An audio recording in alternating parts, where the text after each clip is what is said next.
Meus irmãos, minhas irmãs, duas mensagens que eu gostaria de meditar com vocês nesta noite. A primeira tem a ver com a temática da oração.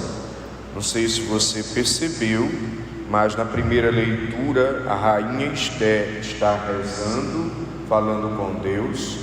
O salmo é uma oração por excelência, dirigida a Deus, e aqui o próprio Evangelho, Jesus está falando desse diálogo com Deus, de bater, de procurar, de insistir, de pedir, é a oração.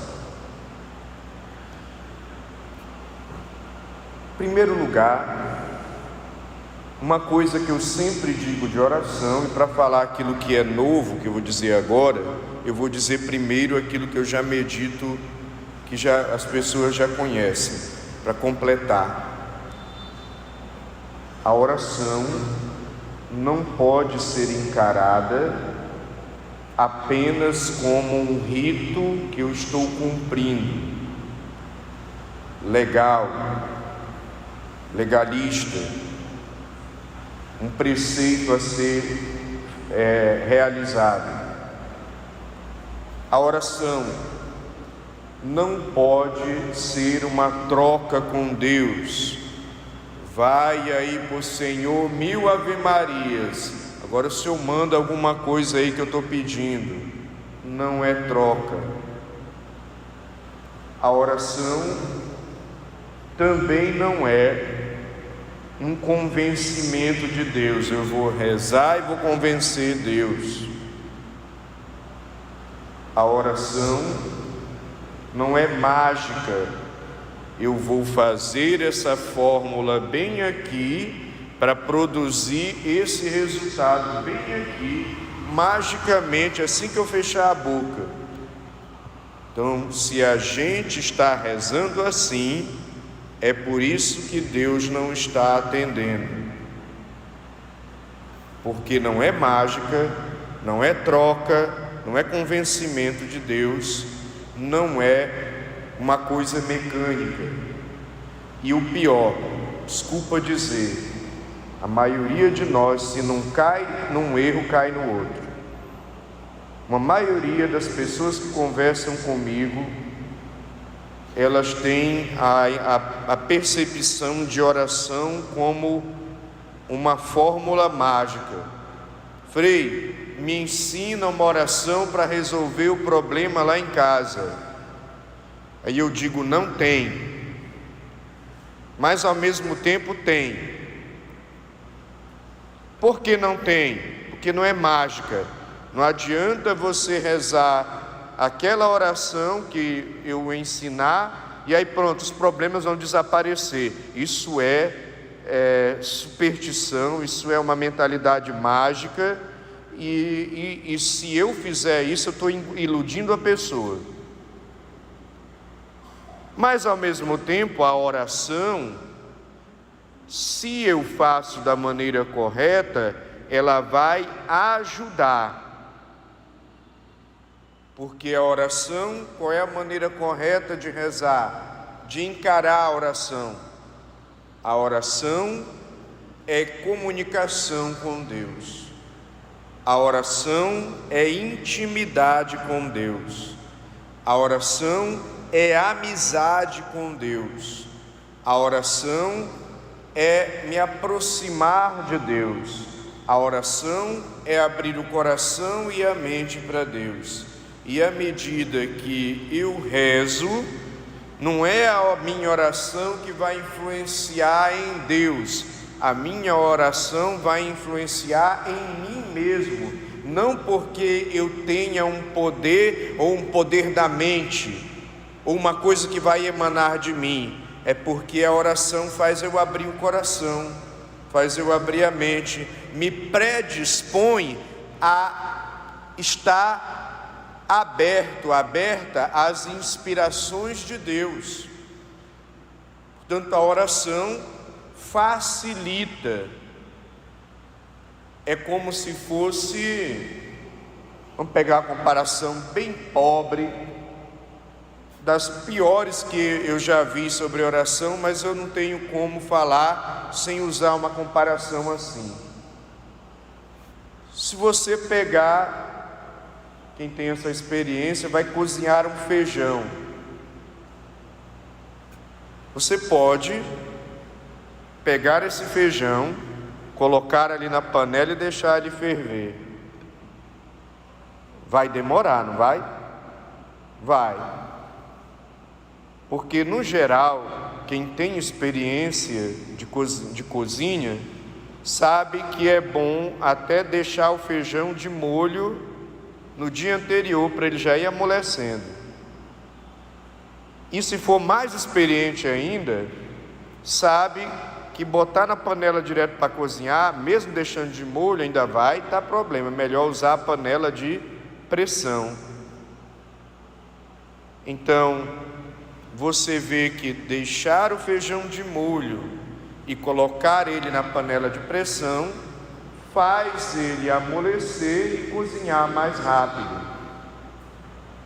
Portanto, a oração é como se estivesse amolecendo, trabalhando o nosso coração, o nosso interior, para que Deus possa agir em nós. Assim como aquele feijão que ficou de molho uma noite inteira e que depois foi para a panela de pressão para amolecer, para cozinhar. A oração vai amolecendo a gente. Melhor dizendo, a oração vai trabalhando o meu coração para Deus poder agir em mim. Entende? Então, na medida que eu vou rezando, o meu coração vai sendo trabalhado, e aí os problemas de casa talvez comecem a se resolver, porque através da oração eu comecei a ficar mais aberto ao perdão, eu comecei a ficar mais aberto ao diálogo, eu comecei a ficar mais aberto ao silenciar, eu comecei a ficar mais aberto às verdades que eu preciso ouvir para me converter. Então a oração foi me moldando, foi me cozinhando, foi me amolecendo, para que eu pudesse viver a fé. E essa vivência da fé, uma vivência do amor e do perdão, vai aos poucos influenciando na minha convivência em casa, e talvez dessa maneira resolva os problemas em casa. Entende? Então, se você encara a oração como essa comunhão com Deus, para Ele ir trabalhando em mim, aí você vai começar a ver os resultados. E o motivo pelo qual também se deve rezar, às vezes a gente condiciona a oração só a pedidos e reclamações. Parece que Deus é o PROCON, né? E se não for o PROCON, é aquele call center, né? Que a gente só liga para reclamar, só liga para se queixar. Veja bem, eu não estou dizendo que você não deva fazer as suas reclamações. Eu não estou dizendo que você não deva, na sua oração, entregar os seus problemas. Claro que deve. Faça isso. Mas só isso não é suficiente. E o louvor, e o agradecimento, e a gratidão, e a intercessão, e o querer, principalmente aqui, eu rezo porque eu quero corresponder ao amor de Deus. A principal motivação da minha oração: Senhor, Tu me amas e eu quero Te amar de volta. Eu quero abrir o meu coração para Ti, para que Tu hajas em mim. Vamos ser sinceros. Quantas vezes você parou para rezar e a motivação foi essa? Eu quero abrir o meu coração para Tu agires em mim, porque eu quero Te amar de volta. Duvido eu dou show. A maioria é: Senhor, olha, tem um fulano que eu quero que Tu converta, eu estou com uma dorzinha aqui que eu quero que passe, olha, tem esse problema aqui, olha, Senhor, está difícil, olha, esse problema aqui, esse outro aqui, olha, Senhor, não dá desse jeito, Senhor, não aguento mais. A maioria é assim. Ou seja, às vezes a gente está fazendo de Deus um balcão de reclamação e a gente está esperando soluções mágicas que não vão acontecer, e a oração não vai fazer efeito, não vai atingir o objetivo dela. Então é esse o problema às vezes quando nós rezamos. Eu não estou interessado em ter comunhão com Deus, eu quero que Ele resolva o meu problema. Eu não estou interessado em amar Deus de volta, eu quero que Ele faça alguma coisa na minha vida. Eu não estou interessado em ter uma amizade com Deus, ser amigo de Deus. Eu quero que Ele cuide de alguma coisa para mim. Não está errado eu querer que Ele cuide de alguma coisa para mim, mas como eu disse, e a comunhão com Ele, e a amizade com Ele, e a correspondência de amor? Então às vezes a gente não tem amizade com Deus na nossa oração. A gente tem pedido, reclamação e às vezes até cobrança e lamentação. A gente não tem aquele desejo assim, eu quero estar na presença de Deus, porque a presença de Deus faz bem para mim. Eu quero estar na presença de Deus, porque a presença de Deus me abastece. Eu quero estar na presença de Deus, porque a presença de Deus me consola, me conforta, me traz paz, me ajuda a ter discernimento das coisas. Não, a gente não pensa a oração assim, vamos ser sinceros. A gente se coloca na presença de Deus para pedir, para reclamar, para lamentar, para ficar ali girando em torno do nosso próprio umbigo. Veja bem, pedir, reclamar não está proibido, mas o problema é que a nossa oração precisa amadurecer. E aqui vem a novidade que eu quero dizer para você nesta noite. Observou como a rainha Esther, na primeira leitura, conversa com Deus? Você vê que ela não está ali simplesmente repetindo fórmulas. E veja bem, não sou contra a repetição de fórmulas. A repetição de fórmulas te ajuda a se concentrar. A repetição de fórmulas te ajuda a você colocar corações ao alto. A repetição de fórmulas, ela é boa, ela não é ruim. Mas eu não posso olhar para a repetição de fórmula com uma mentalidade mágica. Então a gente repete fórmula e esquece de conversar com Deus. A rainha Esther poderia pegar e mencionar um salmo da sua época, e repetir o salmo, e repetir o salmo, e repetir o salmo. Mas ao invés disso, ela colocou o coração dela ali. Ela fala: Deus de Abraão, Deus de Isaac, Deus de Jacó, Tu és bendito, está louvando. Venha em meu socorro, está pedindo auxílio. Pois eu estou só, está falando do que ela está sentindo. Eu não encontro outro defensor fora de Ti, está depositando a confiança nele. E depois, mais lá na frente, ela fala de que ela ouviu nos antepassados que o Senhor tinha feito prodígio, vê que agora se tornou uma conversa espontânea, um conversar com Deus. Senhor, olha, eu li que Tu realizaste prodígio na vida dos antepassados, e eu queria me apresentar aqui diante de Ti crendo nisso, pedindo que o Senhor me ajude. Então é uma conversa, gente. E se você for olhar também os santos da igreja, eu vou mencionar 2 exemplos aqui. Você vê que o santo, ele tinha uma conversa com Deus. Ele usava a fórmula, ele usava os roteiros, mas ele também, a partir do roteiro, ele conversava com Deus, ou melhor, eles conversavam. Primeira santa da igreja, todos os santos fizeram isso. Vou dar 2 exemplos. Santa Teresa d'Ávila, chamada Teresona, reformadora dos Carmelos na Espanha, no século XVI. Em primeiro lugar, ela nos ensina o seguinte: ela não estava conseguindo rezar, entrava na capela e saía logo. Ela disse: olha, eu preciso ficar na presença de Deus. Olha a consciência dela. A oração para ela era estar na presença de Deus. Ela queria estar em comunhão com Deus, mas não conseguia.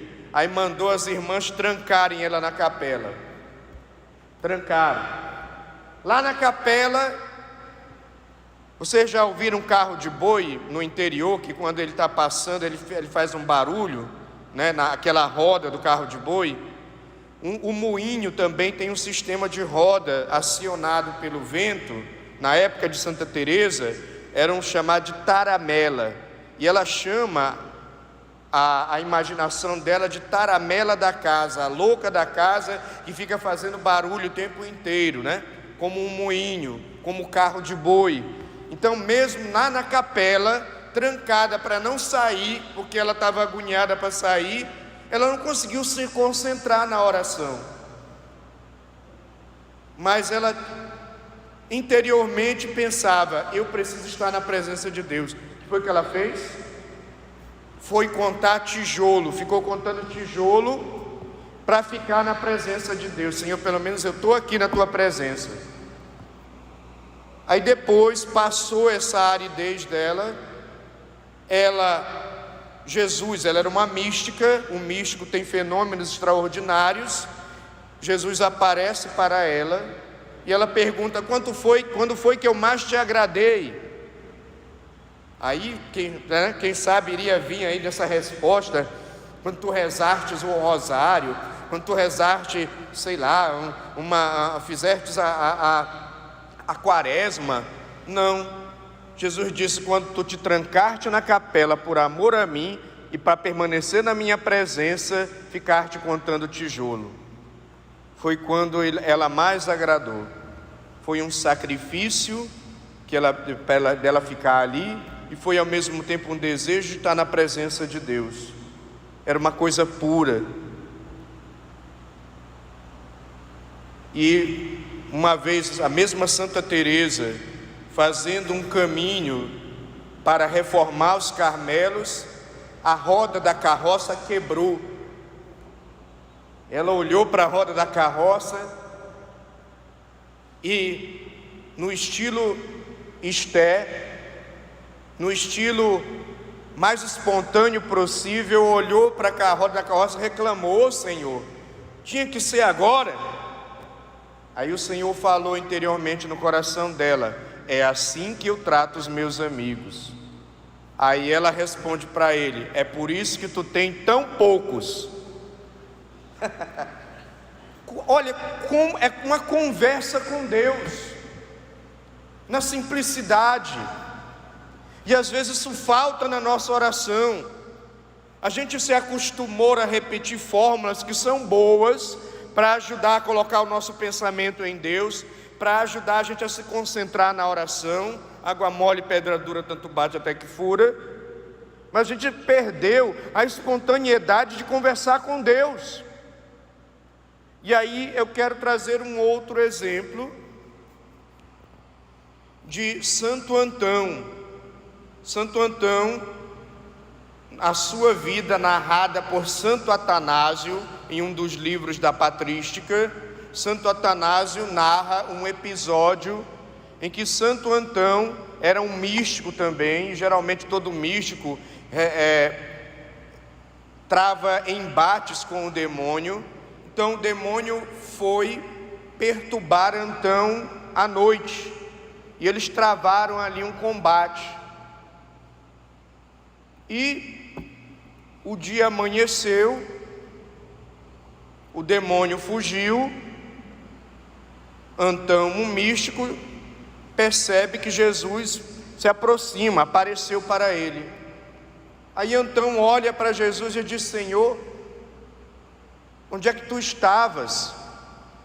Eu clamei a noite inteira por ti, eu vivi uma noite péssima, em luta.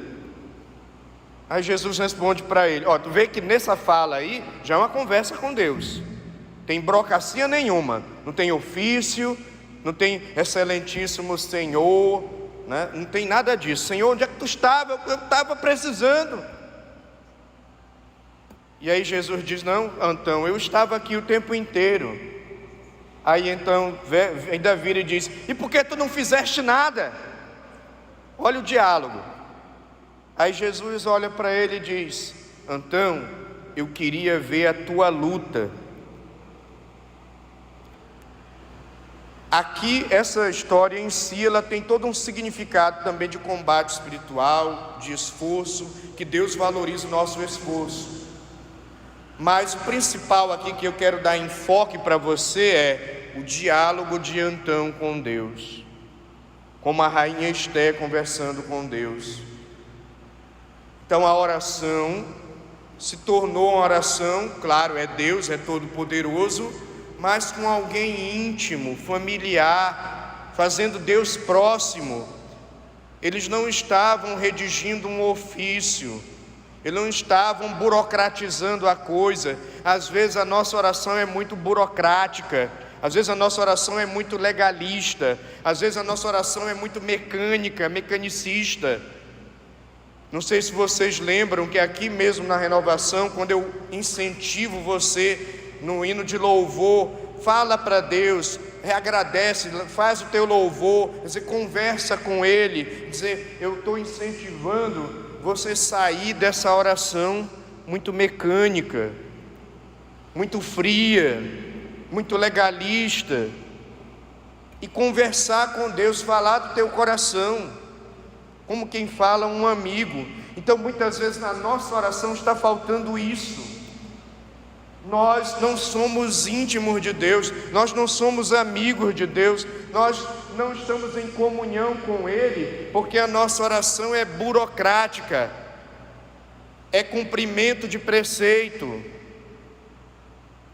E para ela deixar de ser isso, eu preciso aprender a querer a comunhão com Deus, ou seja, a união com Ele através da oração, a corresponder ao seu amor e aprender a falar do meu coração ao coração de Deus, usando as fórmulas também. Eu não estou aqui condenando as fórmulas, pelo amor de Deus, não pare de rezar o Pai Nosso e a Ave Maria, não pare de rezar o terço, são orações santas, e que, por exemplo, São Pio de Pietrelcina, que também era um santo místico e que conversava muito com Jesus de maneira espontânea, rezava o rosário direto, porque ajudava a estar em comunhão com Deus.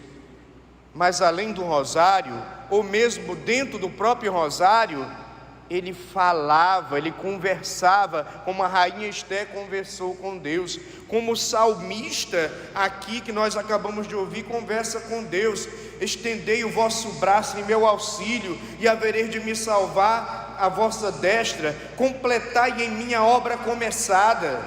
O salmista está conversando com Deus. E portanto, meu irmão, minha irmã, nós precisamos amadurecer a nossa vida de oração. Primeiro, porque às vezes a gente falha, muitas vezes nós somos infiéis na nossa oração. Eu só rezo quando eu preciso, eu só rezo quando dá uma dor de barriga, eu só rezo quando alguma coisa aperta. Na hora que as coisas normalizam, eu esqueço. A gente precisa ser mais fiel. A oração precisa ser uma prática diária e não de ocasião. E a oração precisa ser mais do que queixa. Você pode fazer sua queixa. A oração precisa ser mais do que entregar problema. Você pode entregar o problema, mas é preciso que a gente trabalhe na nossa consciência, no nosso coração, um desejo de estar na presença de Deus, um desejo de ser amigo, amiga dele através da oração, um desejo de, pela oração, corresponder ao amor dele, e uma compreensão que a oração me abre para a ação de Deus. Então não basta repetir fórmula, não basta rezar. Eu lembro que uma vez, quando eu não sou exemplo para ninguém, só estou exemplificando, porque a vida mais próxima que eu tenho para falar é a minha, para não fofocar da vida dos outros. Eu lembro que na minha comunidade, quando eu era mais jovem, eu procurava o sentido, o porquê e o paraquê das orações. Eu fazia quando eu entendia o sentido dela. E uma vez foram rezar o texto na minha comunidade e resolveram o problema de rezar o texto em 10, 12 minutos. Ave Maria, cheia de graça, Senhor é convosco, bendita sois vós entre as mulheres, bendito é o fruto do vosso ventre, Jesus. Amém. Ave Maria, cheia de graça, Senhor é convosco, bendita sois vós entre as mulheres. Gente, isso, pelo amor de Deus, um terço bem rezado, primeiro ele vai meditar aqui o mistério que ele tem. É o mistério das alegrias de Maria, gozoso. Ali, o primeiro mistério, eu contemplo o anúncio do anjo a Maria, o sim de Maria. Aí depois eu apresento para Deus, contemplando tudo isso, o meu sim, as dificuldades que eu tenho de dar o sim. Intercedo por alguém, apresento as minhas necessidades. Aí eu começo calmamente a rezar o Pai Nosso, e depois calmamente a rezar as 10 Ave Marias. Ou seja, um terço bem rezado leva 25 minutos no mínimo. E tem gente que resolve o problema em 10 minutos. É um carro de Fórmula 1, é uma galopada. Então, é uma oração dessa, gente, não abre o teu coração para Deus, e Deus fica olhando e diz assim: ah, coitado, ah, coitada, eu queria tanto me aproximar, mas ele está concentrado só em rezar que nem carro de Fórmula 1, não tem como eu entrar no coração. Então nós precisamos nos converter na maneira de nós rezarmos, a maneira como eu encaro a oração. Senão, e nós infelizmente no catolicismo temos esse vício, nós cumprimos rito, mas nós não rezamos. Nós repetimos fórmulas, mas nós não rezamos. É possível rezar repetindo a fórmula, acabei de falar para você do texto, mas eu preciso querer estar em comunhão com Deus, senão nada feito. E aqui eu não vou nem entrar no detalhe de que a nossa oração precisa pedir que a vontade de Deus seja feita e não a minha, porque também ainda tem isso, que às vezes eu quero impor para Deus a minha agenda, o meu ponto de vista. Eu quero que Ele faça conforme eu desejo. Também não funciona. Portanto, nos convertamos tendo uma vida de oração diária. Nos convertamos entendendo que oração é correspondência de amor. Nos convertamos aprendendo a falar com Deus, a conversar com Deus, e não só cumprir rito e cumprir preceito. Louvado seja nosso Senhor Jesus Cristo.